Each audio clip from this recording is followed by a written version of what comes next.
Bonjour à tous. Aujourd'hui, on va parler d'un sujet un peu sensible, donc c'est les illusions dangereuses dans la tech.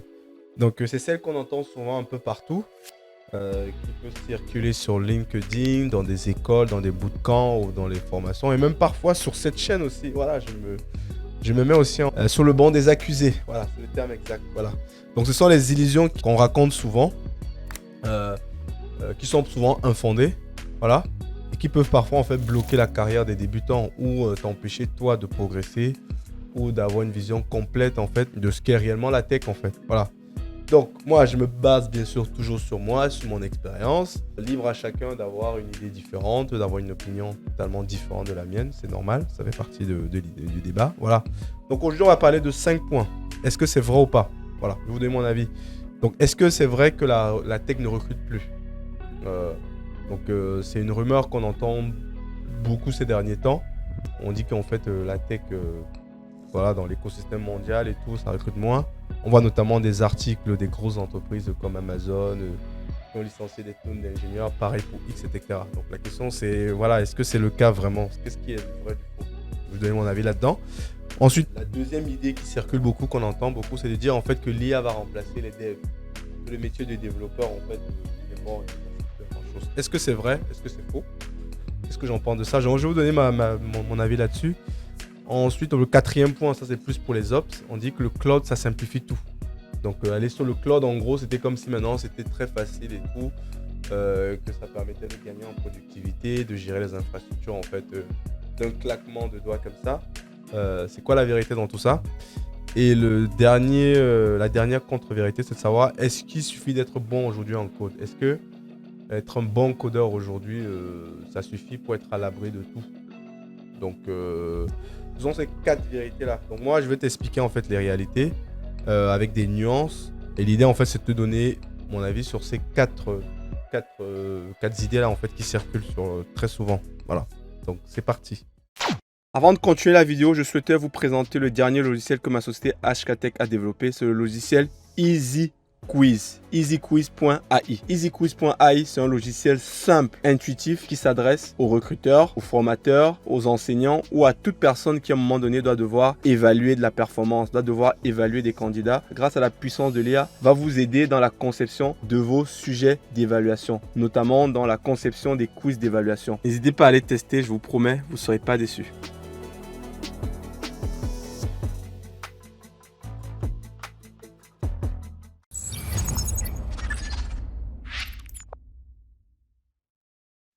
Donc, moi, j'ai grandi dans un monde où, c'est-à-dire grandi dans un monde où, oui, dans les 15-20 dernières années, en fait, dans lesquelles j'ai principalement fait ma carrière, où j'ai été diplômé, etc., l'informatique, c'était un secteur porteur.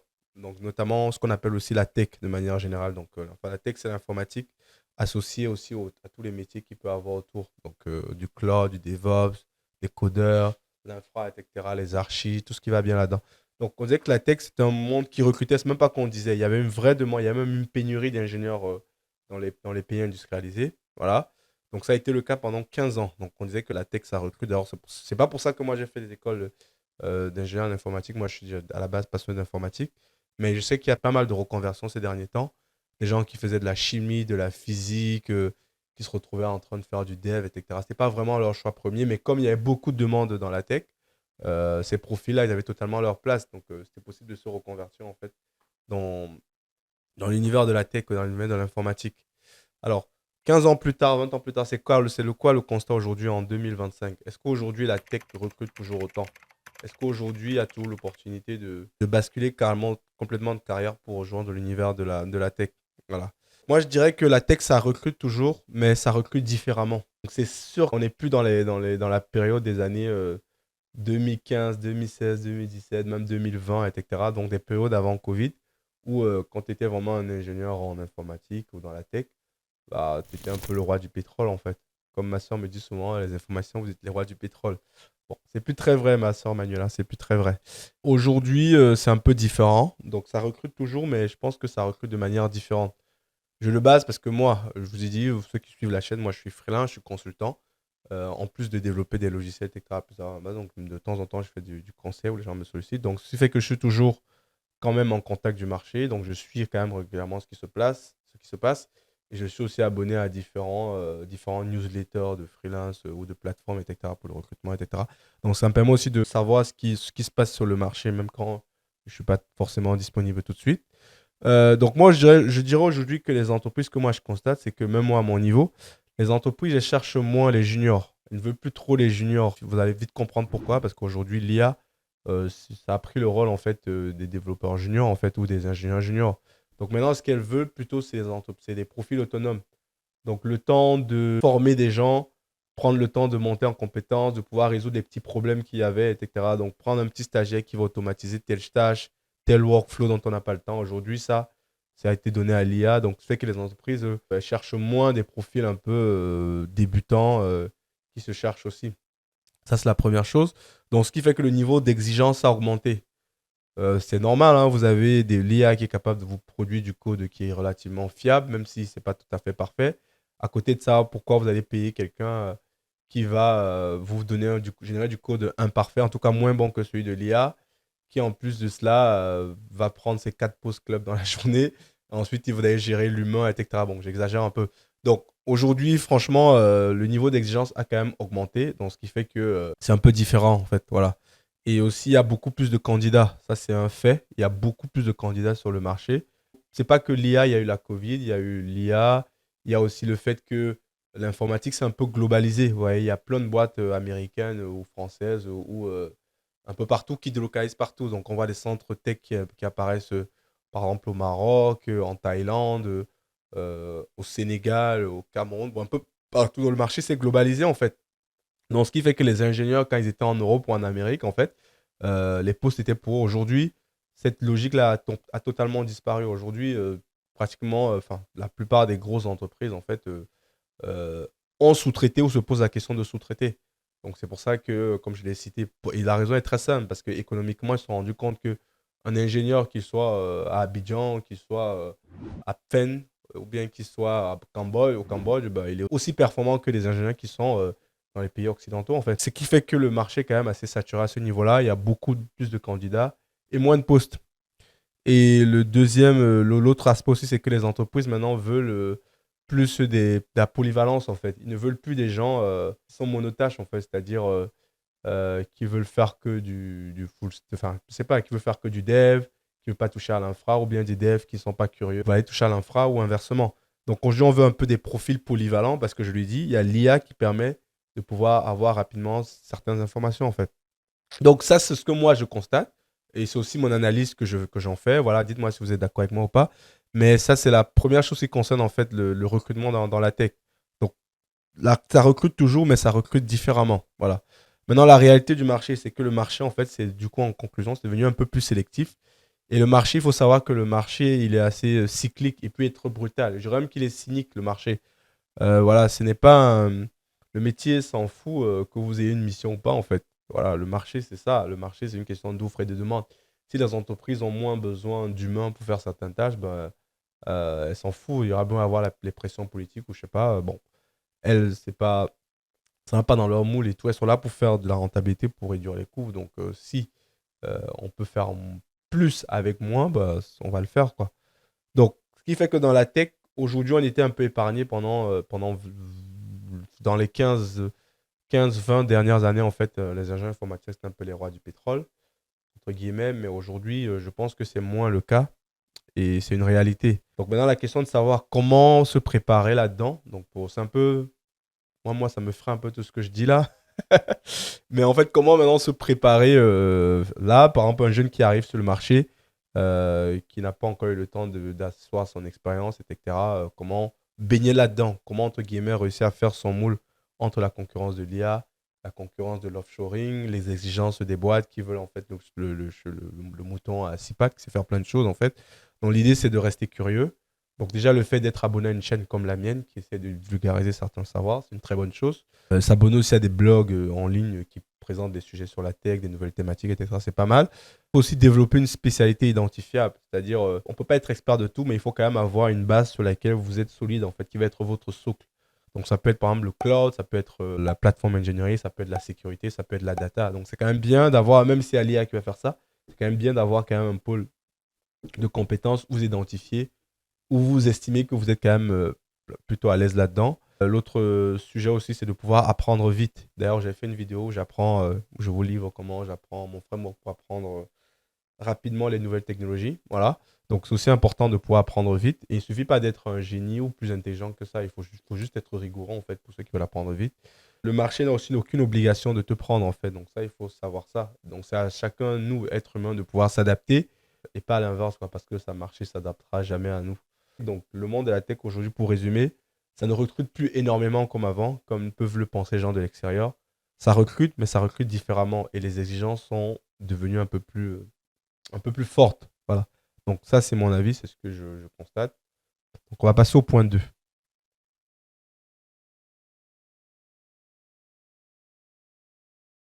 Alors la deuxième idée qui est très répandue, donc la deuxième illusion, c'est on te dit souvent que l'IA va remplacer les devs. Je pense que moi-même, j'ai dû le dire dans une ou deux vidéos, je ne sais plus. Donc cela fait forcément peur. Donc celle-là, elle fait vraiment très peur. Quand vous faites une vidéo, vous dites oh, j'ai codé ça en 2 jours avec l'IA. Oh, plus besoin de dev les idées avec une bonne icône qui fait peur. Bah, c'est vendeur en fait. Et parce que ça fait peur. Et la peur, c'est souvent quelque chose qui fait vendre parce que ça nous touche, nous, inconsciemment. On est curieux un peu d'aller voir l'objet de notre crainte en fait. Voilà. Donc, donc on voit beaucoup des vidéos avec, où on a les gens utiliser les non-développeurs utiliser l'IA générative pour faire des applications complètes, avec même des SaaS qui vendent, etc.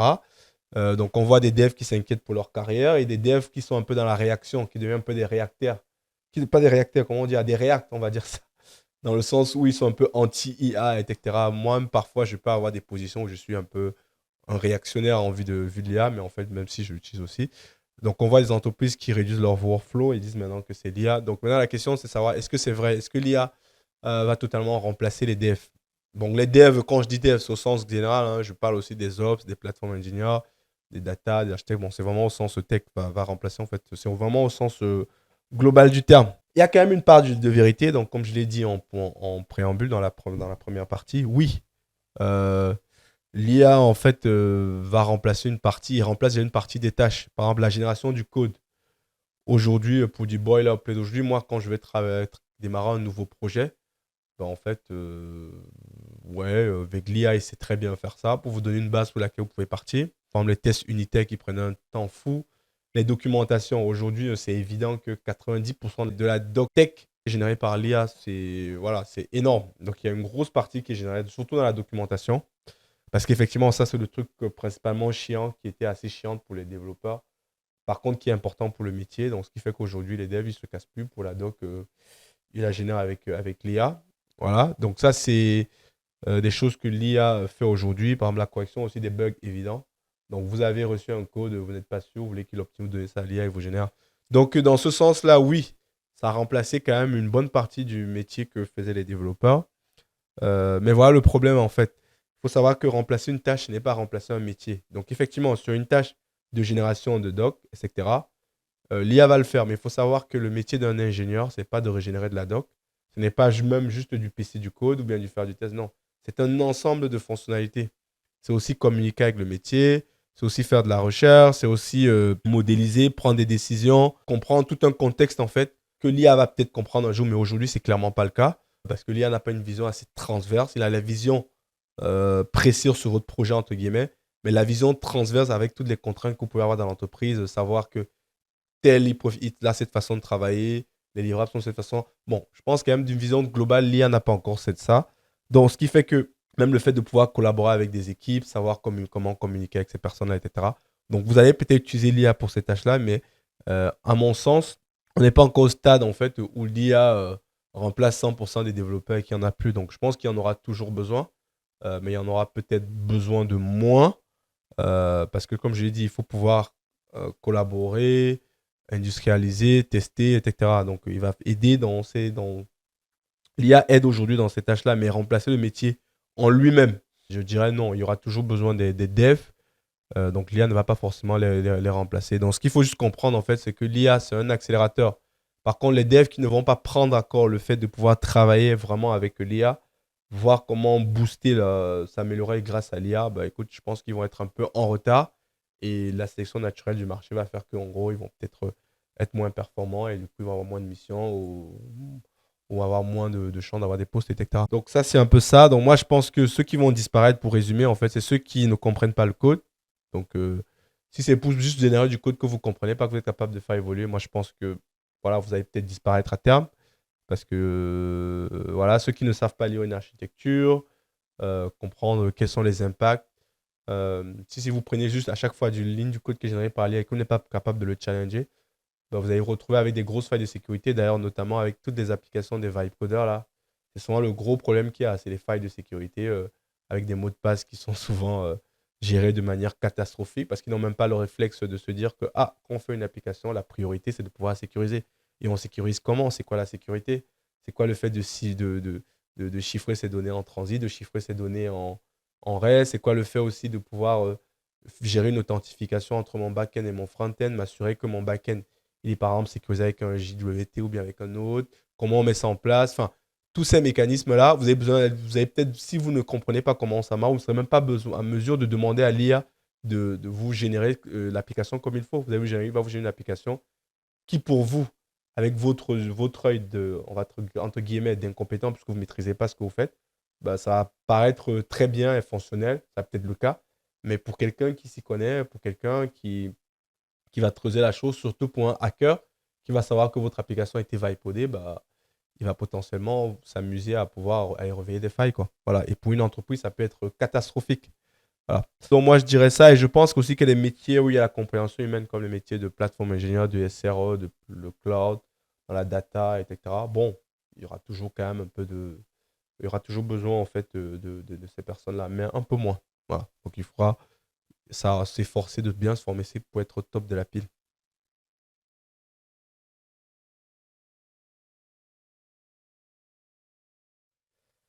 Alors, la troisième illusion, c'est le cloud, le fameux cloud.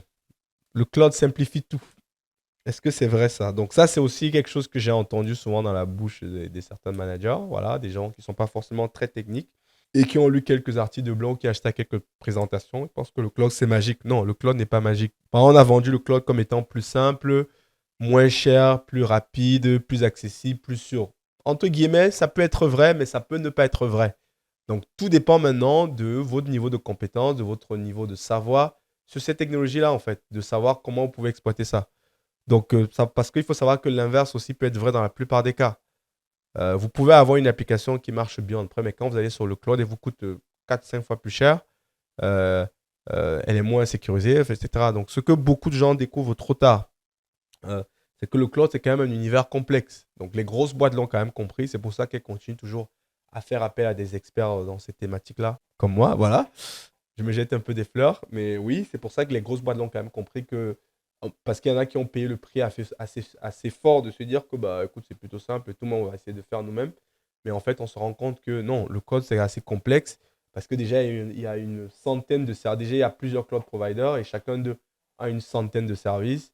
Ensuite, ces services-là, ils peuvent interagir d'une certaine manière. C'est pourquoi, si vous ne, il faut bien les utiliser parce que si vous le faites mal, vous allez avoir une facture qui va exploser. Donc, moi, dans une autre vie, je faisais pas mal d'audits sur les infrastructures cloud où j'intervenais. C'était pas vraiment FinOps, mais comme j'avais une casquette d'architecte, bah, je me suis retrouvé à faire beaucoup d'optimisation FinOps sur des plateformes existantes, notamment sur AWS. Et bon, ça, c'était il y avait 4, 5, 6 ans là, quand les boîtes commençaient à aller vraiment dans le cloud accéléré. Mais sauf que quand tu vas, au début, c'est bien, tu as des crédits, tu t'en rends pas compte. Mais une fois que tes crédits sont terminés, tu te rends compte en fait que ton infra elle te coûte beaucoup plus cher que le cloud. Et là, à ce moment-là, tu te dis, ah, il faut peut-être que j'appelle quelqu'un qui a l'habitude de faire ça, qui s'est documenté. Et c'est là où, voilà.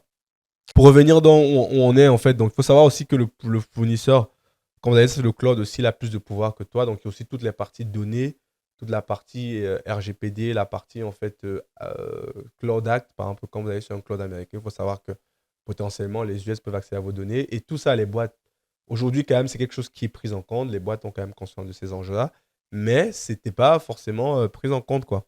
Donc c'est pour ça que je dis qu'avant de dire que le cloud c'est simple, ça simplifie, c'est pas forcément vrai en fait.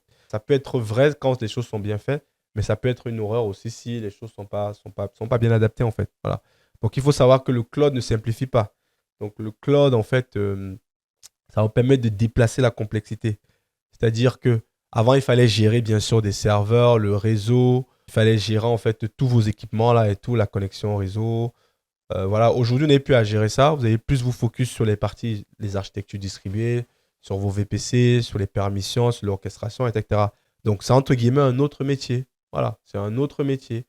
Avant, le métier d'avant dans l'infra, enfin, pas avant. Ceux qui ne sont pas dans le cloud, en fait, ils ont encore ces métiers-là qu'il faut gérer, notamment gérer les VM, les allocations, les contrats avec vos fournisseurs pour les ressources, notamment les ressources physiques, etc., qu'il n'y a plus dans le cloud, vont vous déléguer de ça. Donc, c'est un autre métier et ça varie. Donc, je dirais que non, c'est pas forcément vrai que le cloud, ça simplifie. Ça peut être une vérité si vous avez fait les choses proprement. Autrement, ça peut être aussi un cauchemar si les choses n'ont pas été bien faites. D'ailleurs, c'est pour ça qu'il y a vous allez sur Medium, il y a plein d'entreprises qui se sont rendues compte que, en gros, elles avaient tout intérêt à gagner de ne pas aller dans le cloud, de rester on-prem. Voilà. Et ça marchait par rapport à leurs besoins, par rapport à leur cas spécifique. Donc, c'est pour ça qu'il faut toujours, avant de dire d'aller dans le cloud, il faut toujours se poser la question de savoir c'est quoi mon usage, c'est quoi mon service, c'est quoi mes contraintes, pourquoi est-ce que je vais aller dans le cloud, c'est quoi que ça m'apporte comme avantage. Voilà. Sachant que le retour arrière, c'est souvent assez très très compliqué parce qu'il y a souvent pas mal de services qu'on appelle vendor lock. Vous utilisez des services et vous vous retrouvez bloqué quand vous les ressortez de là. C'est un peu plus complexe. Donc ça, c'est cette partie-là sur le cloud. Donc non, le cloud c'est pas forcément plus simple, le cloud. Je le dis parce que moi, j'ai travaillé aussi dans les deux mondes. J'ai travaillé dans le monde où on avait des serveurs on-prem, où je faisais pas mal de virtualisation sur du VMware, où on gérait les disques, etc., enfin, les RAM, enfin, à l'ancienne, quoi. On gérait nos baies de stockage, de brassage, tout ça. Donc oui, c'est un peu, ça c'est un autre métier. Pour moi, je dirais que c'est d'autres métiers. C'est pas forcément plus simple.